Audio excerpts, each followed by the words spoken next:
Salam alaikum wa rahmatullah, professeur Boumedienne Ben Yahya. Wa alaykoum salam wa rahmatullahi wa barakatuh, mon cher.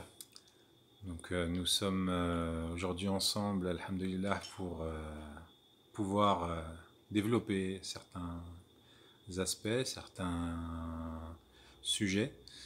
Et donc là, un sujet qui pourrait être développé, ce serait par exemple l'axialité dans le deuxième pilier de l'islam, la salat. Qu'est-ce que vous pouvez nous en dire, s'il vous plaît? Alors, vous avez mis le doigt sur le mot-clé, axialité, qui fait partie du sémantisme du substantif salat. Peut-être rappelons aux auditeurs et aux auditrices qu'est-ce que c'est salat, quel est son rôle, quel est son fondement dans la religion universelle de l'islam. La toute première chose, c'est que selon d'ailleurs Hadith Jibril, alayhi salam, la fameuse tradition de rapporter de Jibril, assigné à Jibril, rapporté par Omar, radiyallahu anhu wa arda, qui concerne cet homme qui visitait le prophète en présence de plusieurs compagnons et qui posa plusieurs questions au prophète, notamment 4. Qu'est-ce que l'islam? Qu'est-ce que l'iman? Qu'est-ce que l'ihsan? Et qu'est-ce que l'heure, ou quand est-ce ça deviendra l'heure? Autrement dit, et quels sont les marqueurs, les signes annonciateurs de l'heure? En réalité, c'était cet événement de Jibril se rapporte à ces questions.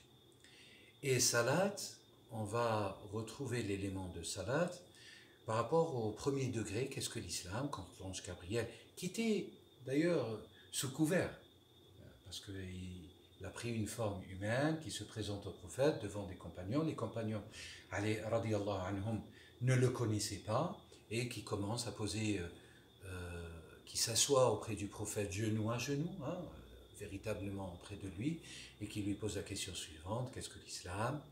Et le prophète lui répond littéralement, Buniya al-Islam ala khams. L'islam est fondé sur 5 piliers, 5 éléments. Les 2 attestations de l'unicité divine et de la mission législatrice universelle de Mohammed, c'est ce qu'on appelle en arabe shahadatan, les 2 témoignages, ou la profession de foi, autrement dit, en tant que premier pilier de l'islam, de cette fondation de l'islam. Deuxième pilier, iqamatu salat. Alors littéralement, le prophète répond par ce qu'on appelle en linguistique un syntagme. Il ne répond pas par une phrase complexe. Il répond par la phrase la plus simple, ce qu'on appelle en linguistique un syntagme. Ça veut dire une phrase composée de 2 éléments. Iqamatu as-salat. Donc, le fait d'ériger axialement la prière. Littéralement, concrètement, substantiellement, c'est cela. Donc, on voit que salat, c'est le 2e pilier.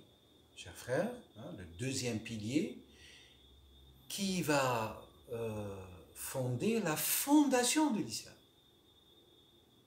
C'est le 2e pilier de la fondation. Buni al-Islam ala. L'islam est fondé sur. Donc, la prière, c'est un des piliers de la fondation de l'islam. De manière concrète, c'est-à-dire si on fait cet effort d'être rigoureux sur la parole, sur les mots, sur l'énonciation du prophète Mohammed, et non pas proposer des paraphrases hasardeuses ou des interprétations juste du sens de ces racines. Donc on voit très très bien que ce n'est pas tout à fait l'islam, c'est la fondation de l'islam. Donc les 5 piliers, 3e pilier, ita ou zakat, un autre syntagme. Ita ou zakat, syntagme nominal, donc composé par un nom et un attribut du nom. Ita, c'est un substantif, un nom, et zakat, c'est aussi un nom. Mais on a un nom et l'attribut du nom. Un nom qui est au service d'un autre, qui joue le rôle d'attributif, qualificatif ou d'attributif fonctionnel, qui complète le sens. Ita ou zakat, on a aussi troisième pilier, et puis quatrième pilier, Sawm Ramadan, un autre syntagme. Et puis cinquième pilier, Al-Hajj li baytillahi liman istata'a ilayhi sabila. Donc, pour tout celui ou celle, le pèlerinage à la consécration, je dirais, auprès de la demeure dans le lieu sacré de la Mecque, pour tout celui ou celle qui a al-istita'a, qui vient, qui est construite d'ailleurs sur un schème de ta'a. Ta'a, c'est l'obéissance. L'istita'a, c'est l'obéissance par les facultés que Dieu a mis en nous. Donc faculté mentale, faculté financière, les savants ont bien détaillé tout ça. La famille en son absence doit avoir la suffisance de quoi se nourrir, etc. Il y a des conditions à remplir pour pouvoir aller accomplir le pèlerinage. Et donc c'est un pilier qui est une injonction que pour une partie de l'humanité. Parce qu'il y a une partie de l'humanité qui, à un certain moment dans leur vie, dans sa vie, réunit les éléments pour pouvoir accomplir. Donc, ils ont les moyens, ils ont la disposition, la préparation physique, ils ont la capacité physiologique, ils ont mis les vaccins, bon, je parle terre à terre, mais voilà, concrètement, ce sont des éléments à réunir pour pouvoir accomplir le pèlerinage. Mais une autre partie de la terre, ils sont pauvres, ils sont malades, ils ont des problèmes de santé, ils ont des problèmes sociologiques, ils ont des problèmes de famille, et par conséquent, ils n'ont pas les conditions réunies pour pouvoir amorcer l'établissement ou l'accomplissement de ce pilier. Vous me conduisez à analyser en substance un peu, en profondeur, la métaphysique des 5 piliers par le biais, bien sûr, de ce sujet, parce que il n'y a pas, l'un ne va pas sans l'autre. Shahadatan incombe qu'il y ait iqamat al-salat. Iqamat al-salat incombe, exige qu'il y ait ita al-zakat. Ita al-zakat exige, incombe qu'il y ait sawm ramadan, l'observation, avec bien sûr les conditions qui s'imposent pour pouvoir jeûner de manière efficace, de manière humble, de manière spirituelle, de manière méditative, etc., etc. Et que, qu'en établissement ces 4 premiers, confondant ces 4 premiers ciments de la fondation de l'islam, parce que je reprends littéralement, Buni al-Islam wa ala. L'islam est fondé sur. Donc en réalité, ces 4 premiers piliers, ce que nous appelons piliers, arkan, ou arkan, hein, d'ailleurs, en français, transcription en langue française qui correspond parfaitement, d'origine arabe d'ailleurs, qui en réalité ce sont les 4 ciments qui fondent. Le 5e ciment, il n'est pas obligatoire pour tous, il va réunir les conditions de la faculté financière, la faculté sanitaire, la faculté humaine, etc., pour pouvoir l'accomplir. Et donc, oui. Ce qu'on voit, c'est que on a 4 premiers piliers qui ont un ordre particulier. Et à chaque fois qu'on passe du premier pilier au deuxième, par exemple, il inclut le premier. Il inclut le précédent. Donc, l'attestation de foi, le premier. Oui. Lorsqu'on fait la salat, on ne peut pas l'accomplir sans l'attestation de foi. Oui. Pour la zakat, on ne peut pas le faire sans l'attestation de foi. Et généralement, sans faire la salat. Oui, on peut donner la zakat sans faire la salat, c'est presque... C'est construire sur un vide. Et pareil pour le jeûne. Jeûner sans... Il y a la zakat à la fin du jeûne, qui d'une certaine manière, qui boucle. Et on a aussi le fait de faire la prière pendant le jeûne, l'attestation de foi qui est régulièrement répétée toute la journée. Et le 5e pilier, lui, pareil. Qui réunit tous les rites, puisqu'il y a le jeûne, il y a la zakat, il y a la salat et l'attestation de foi qui sont... Il y a la dévotion, il y a... Oui. Donc, il faut aussi une gradation des conditions. Parce que pour faire shahada, tu n'as pas besoin de conditions. Absolument. Enfin, la seule condition, c'est ta volonté. Il Il faut être disposé, Voilà, et la ça, sincérité la condition est moindre. Puis Oui. faire la salat, il y a encore les conditions évidemment, d'être valide, de pouvoir se lever, pouvoir faire le tayammum. Donc il y a des petits aménagements qui sont un peu encore moins difficiles que le zakat, qui là ça demande avoir un peu d'argent finalement. Oui. Ah ouais, des biens, alors, pas forcément de l'argent. Donc il y a une graduation, on dirait, peut-être des conditions, je ne sais pas. Absolument, oui, par degré. Est-ce que, voilà. Alors, ce que notre frère, je dirais, en résumé, a synthétisé, c'est que en réalité, les degrés, vous l'aviez dit ma sœur, ils sont graduels, hein, c'est comme si on se hisse tout le temps vers un degré supérieur, mais c'est surtout, il a mis le doigt sur ce qu'on appelle l'inclusivité progressive. C'est-à-dire chaque pilier, il est fondé, hein, il inclut le pilier principalement, sa fondation c'est le pilier qui l'a précédé. Et donc, vous mettez le doigt là sur quelque chose de fondamental, on ne peut pas brûler les étapes. Il y a beaucoup de gens, peut-être, si vous me permettez, je donne un exemple, qui font le ramadan, qui ne font pas la prière. C'est ça l'exemple. Hein, c'est un exemple type. C'est-à-dire, je consacre la vocation à jeûner, j'observe le jeûne alimentaire, mais je n'accomplis pas la connexion axiale qui est la salat. Parce que je n'ai pas le temps, je travaille, parce que je ne vois pas la nécessité, voire même parfois, quelques jeunes, vous le savez mieux que moi, j'ai rencontré des jeunes qui me disaient, oui, Rabbi Mahdanish, je traduis pour les auditeurs et les auditrices, Dieu ne m'a pas encore guidé. C'est-à-dire, on impute, les gens disent, la ilaha illallah, Muhammad Rasulullah, je l'atteste, hein, et ils disent, mais pourquoi vous ne faites pas la prière? Parce que Dieu ne m'a pas guidé. Mais si Dieu ne vous a pas guidé, vous n'auriez jamais prononcé la profession de foi. La guidance est déjà amorcée. C'est à vous de prendre à bras le corps votre propre responsabilité et de faire le wudu, at-tayammum, que vous citiez tout à l'heure, la disposition, la qibla, la propreté, etc., pour pouvoir accomplir l'apprentissage de quelques sourates, et la méditation aussi de quelques sourates, comprendre ce qu'on lit.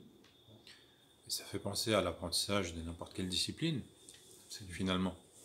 Apprendre directement les mots sans passer par l'alphabet ou la grammaire, c'est compliqué.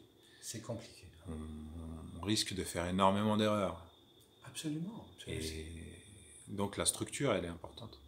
La structure, elle est importante, mon frère, mais là, on voit la cohérence dans l'enseignement et la définition que Mohammed apporta à Jibril. Une cohérence, et c'est vrai que le rite par excellence du pèlerinage à la Mecque, il inclut tous les rites. D'ailleurs, la récompense de l'Hajj, elle est énormissime. Il inclut tous les rites, la circumambulation, le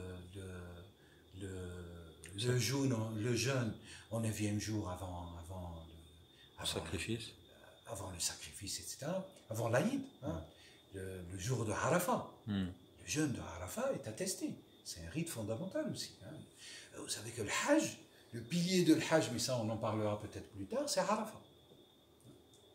Arafat, qui est une racine de l'interconnaissance, qui exprime l'interconnaissance, qui exprime aussi la pleine connaissance. Arafat, Araftu, Ta'arraftu, Ta'arif, hein, définition, etc.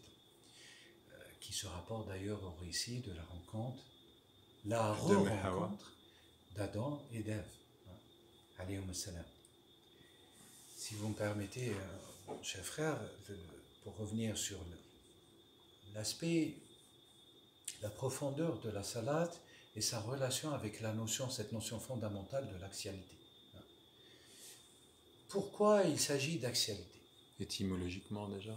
Déjà étymologiquement, le verbe salawat, c'est de prendre une tige qui est courbée et de la mettre droite. Alors, souvent, les tiges de nos plantes, qu'on plante dans nos jardins, quand elles commencent à pousser, elles ont tendance, par l'effet de la pesanteur, par l'effet des lois de la nature, à s'incliner dans un sens ou dans un autre. Il faut un tuteur. Voilà. Et qu'est-ce qu'on met?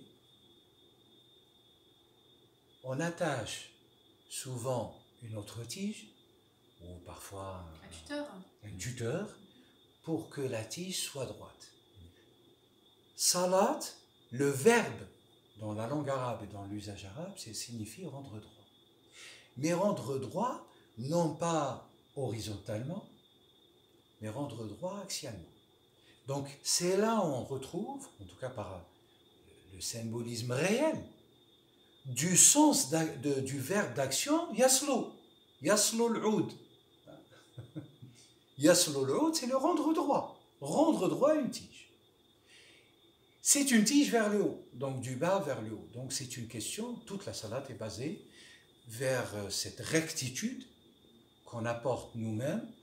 Une fois, deux fois, on va mettre un nœud en bas, et puis quand on met le tuteur, on va mettre un nœud en bas, au milieu, et pour que la tige garde sa rectitude. Garde son aptitude axiale. Jusqu'à ce qu'elle se renforce suffisamment pour qu'ensuite elle n'ait plus besoin du tuteur. Pour qu'ensuite, cela, elle puisse s'exprimer pleinement, elle puisse éclore en réalité. Qu'est-ce qui se passe? Ça, c'est le sens fondamental de la racine. Mais dans le mot salat, de manière segmentative, on va trouver un autre mot qui est incrusté, qui est présent dans le mot salat, c'est cela, le lien. Pourquoi se mettre en rectitude, en axialité, en droiture axiale vers le ciel? C'est pour pouvoir se connecter, pour que le flux passe d'en haut vers le bas et d'en bas vers le haut.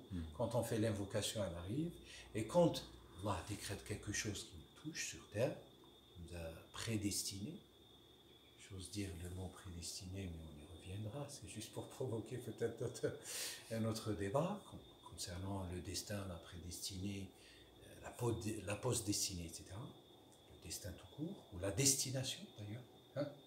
La destination, c'est la finalité. Destination finale. Destination finale au passage. Il y a la connexion. Cette connexion qui fait passer le flux vers la destination finale. On retient le syntagme d'ailleurs.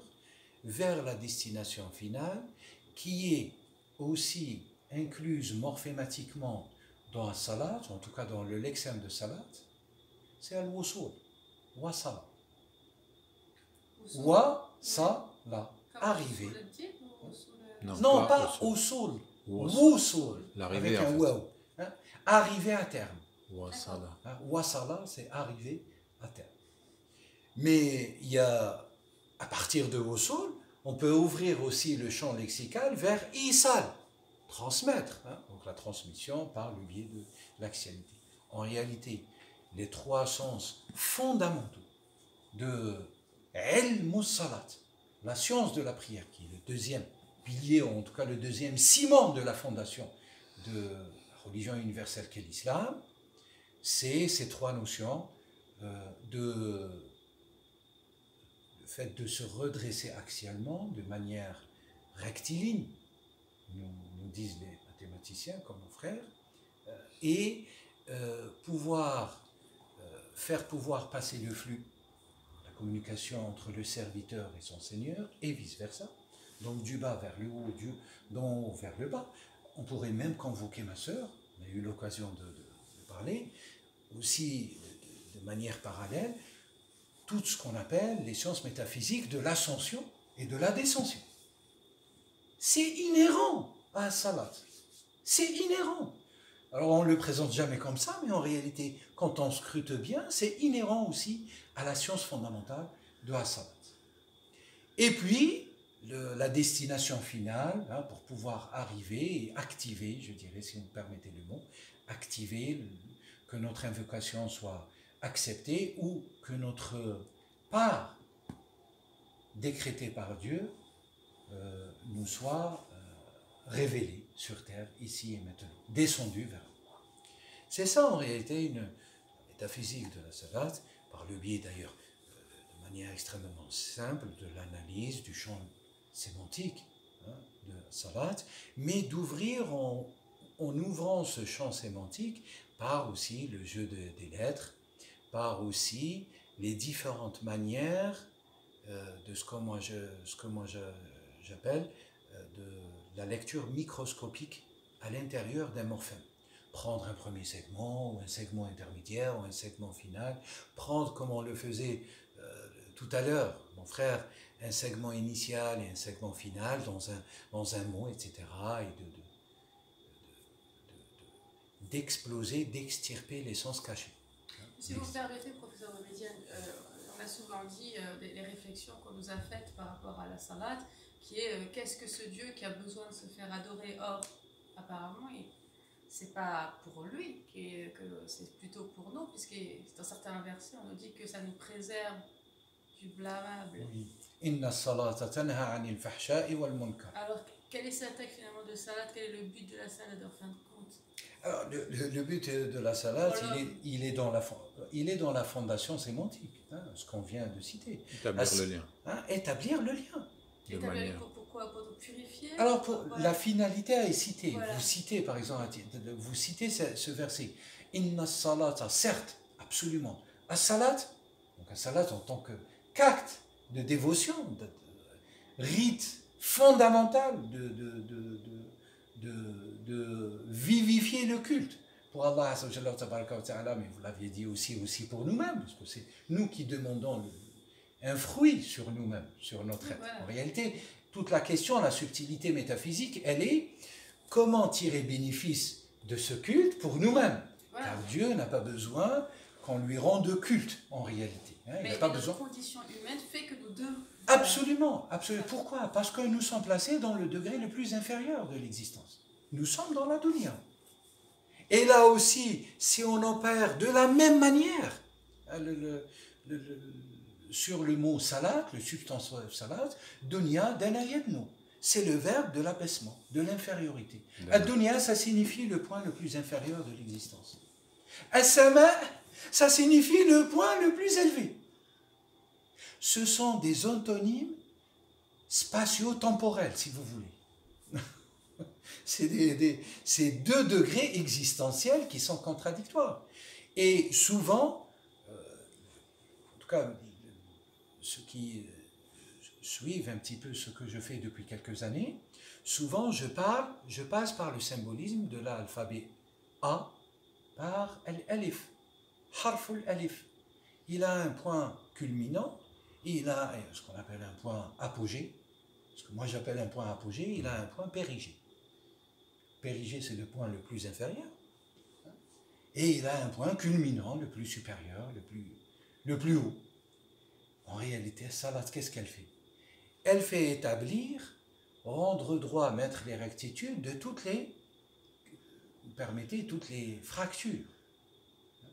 fractures de ce lien qui font que notre invocation, notre dévotion, notre culte, notre adoration, notre religiosité, j'ose dire le mot, notre religiosité, puissante, intense, faible, à des cadences différentes, chacun, selon sa capacité, selon son cheminement, selon tous ces éléments-là, arrive au point culminant. Le point culminant, c'est la réalisation, et par conséquent, c'est l'agrément de Dieu. Donc, l'agrément de Dieu signifie, c'est sine qua non, à exaucer, l'exaucement de l'invocation. Ou, si ce n'est pas une demande explicite dont on a besoin ici et maintenant sur terre, une récompense sur notre être. Et toute la métaphysique sainte, ou sanctifiante, si vous voulez, par extension sacrée, c'est que toutes les dévotions, toutes les obéissances, tous les rites de l'universalité, je dirais, de l'islam, tous les bénéfices, toutes les cibles, toutes les grâces qu'on vise, en réalité, c'est que pour notre être. Donc en fait, ce que vous êtes en train de me dire, professeur Boumedienne, c'est qu'en réalité, nous sommes des êtres humains tombés entre guillemets, vivant dans la dunya, donc quelque part dans la bassesse, qui avons un besoin fondamental marqué dans presque notre ADN, de rechercher finalement une élévation qui nous incombe en tant qu'être humain. Donc, et ça n'est possible que par cette axialité et cette connexion avec le divin. C'est ça. Absolument. On doit être touché par cette grâce lors de cet acte. Absolument. Et par conséquent, pourquoi on répète 5 fois la salat? cette question aussi sur le plan métaphysique se pose. Alors, mis à part tout le débat historique ou philologique, les Zoroastriens avaient 5 prières, etc., tous ceux qui ont précédé l'avènement de l'islam. Même sur ce plan-là, il y a confirmation. On avait déjà détecté, identifié, et on rendait un certain culte chez les Zoroastriens à peu près aux 5 moments de la prière musulmane. Donc ce n'est pas une nouveauté pour l'humanité, c'est une confirmation. Une confirmation bien sûr existentielle, qui met en rapport les moments où il faudrait, comme le disait mon frère tout à l'heure, où il faudrait mettre la connexion. Il faudrait se connecter. Or, le chiffre 5 aussi, on n'en parle pratiquement jamais, il y a toute une métaphysique du chiffre 5. Pourquoi 5 prières? Wallah, même moi, depuis très très longtemps, je ne suis pas tombé sur des textes qui nous parlent pourquoi 5. Alors, on nous dit 5 parce qu'en réalité, ça cache la réalité de la récompense qui est 150, se basant bien sûr sur le récit de l'ascension du prophète, car c'est lors de l'ascension du prophète, Mi'raj al-Rasoul, on a eu cette injonction. Mohammed a eu l'injonction pour lui et sa communauté, donc tous ceux qui le suivent, existentiellement parlant, historiquement parlant, qui sont censés accomplir ces 5 prières. Le chiffre 5, il est inscrit déjà en tant que ce que moi j'appelle un signe théophane. Amen. Vous avez 5 doigts. Un signe théophore, c'est quelque chose qui s'impose à nous tous. À 99,999 à l'infini, les êtres humains, sur une main, ont 5 doigts. Et ces 5 doigts sont composés de phalanges, etc. Donc, sur le plan de ayatu fi anfusikum, il y a un verset coranique qui nous dit, un signe coranique qui nous dit, Bismillah ar-Rahman ar-Rahim, Sawfa nurihim ayatina fil afaq, wa fi anfusihim, hatta yatabayyana lahum annahu huwa al-haq. Ah, n'est-ce pas, mon frère? Je parle sous le contrôle de mon frère, parce qu'il connaît le Coran par cœur. Non, et donc, nous allons, Allah déclare à toute la création qu'il va démontrer, c'est une question de démonstration, de preuve à l'appui, démontrer que ces signes sont dans tous les horizons, donc ce qu'on appelle le macrocosme.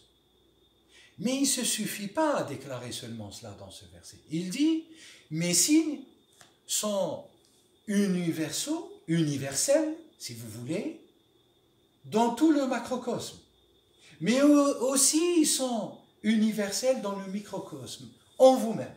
Fi anfusikum. Il reviendra peut-être de manière plus étymologique. Qu'est-ce que ça signifie nafs? Un nafs, c'est un nafas. Il n'y a pas d'âme sans expire. La racine nafasa, c'est l'expire. D'où tout l'enseignement de Cheikh Akbar Muhyiddin al-Arabi sur la doctrine de l'expire rahmania, al-nafas al-rahmani, qui est basée sur l'enseignement du prophète qui disait un jour je sens l'expire de Rahman me venant du Yaman. Je sens l'expire de Rahman me venant du Yaman. Alors en arabe, أحس نفس الرحمن من اليمن, ou selon d'autres variantes يأتيني من اليمن. Alors le Yémen, c'est à la fois le Yémen, le sud. Il faut se replacer dans le contexte. Le prophète était censé, si je ne me trompe pas, cette tradition était à la Mecque. La tradition était fondée à la Mecque. C'est au moment où les persécutions, la chasse à l'homme par les Qurayshites contre Mohammed et contre tous ceux qui de sa famille, tous ceux qui apportaient foi, qui lui apportaient soutien, lui ont apporté soutien et ont été chassés de la Mecque. Et qu'ils ont passé 3 ans dans la misère absolue à l'extérieur de la Mecque. On voit ce récit bien sûr dans le grand film Le Messager, pour ceux qui souhaitent découvrir. Al-Risala en arabe, Le Messager en français, ou The Messenger, parce que la première édition si je ne me trompe pas, en 1976, du grand producteur d'ailleurs qui est revenu, qui est décédé dans un attentat, dans un grand hôtel en Jordanie, en pleine négociation pour refaire un nouveau film beaucoup plus majestueux, retraçant les grands marqueurs de l'histoire, de la biographie du prophète Mohammed alayhi salam. Que Dieu rahimahullah, inshallah. En 1976, ça fait déjà plus de 40 ans. Ce film qui est sorti en anglais d'abord, et puis après traduit en arabe, etc. Voilà. Donc en fait, cette actualité, elle nous vivifie. C'est ça, pendant 5 fois par jour, le musulman se revivifie. Il faut lire, si vous me permettez, chers sœurs, il faut toujours lire et penser dans la langue de la révélation. C'est fondamental. C'est-à-dire, on doit penser selon la cohérence et la logique de la langue elle-même. Bon, bien sûr, ici, il s'agit de la langue arabe dans sa forme, mais il s'agit surtout du langage divin, parce que c'est Allah qui s'adresse à Mohammed et à toute la création. Et quand on le lit en arabe, le mot 5, c'est khamsa, khamsatun, qui vient de la racine khamasa. Kha, ma, sa. Racine à moitié occulte, à moitié ténébreuse et à moitié le chiffre 5 dans la langue. Là, on est dans la métaphysique, oui, le symbolisme du chiffre 5 et non pas de la prière. Oui, on n'est plus dans la salade. Je fais une parenthèse. Donc, vous allez avoir khassa, si on prend la première lettre et la dernière lettre de la racine, khassa,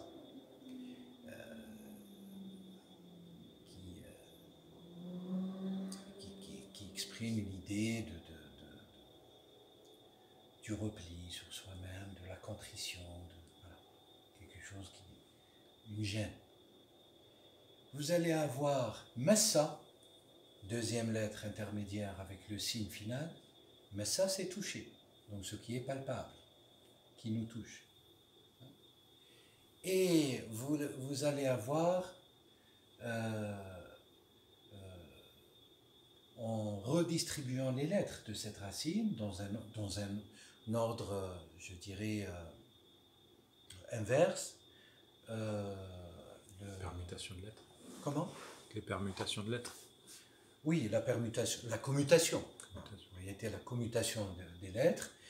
Vous allez avoir déjà dans le premier sens, khamma.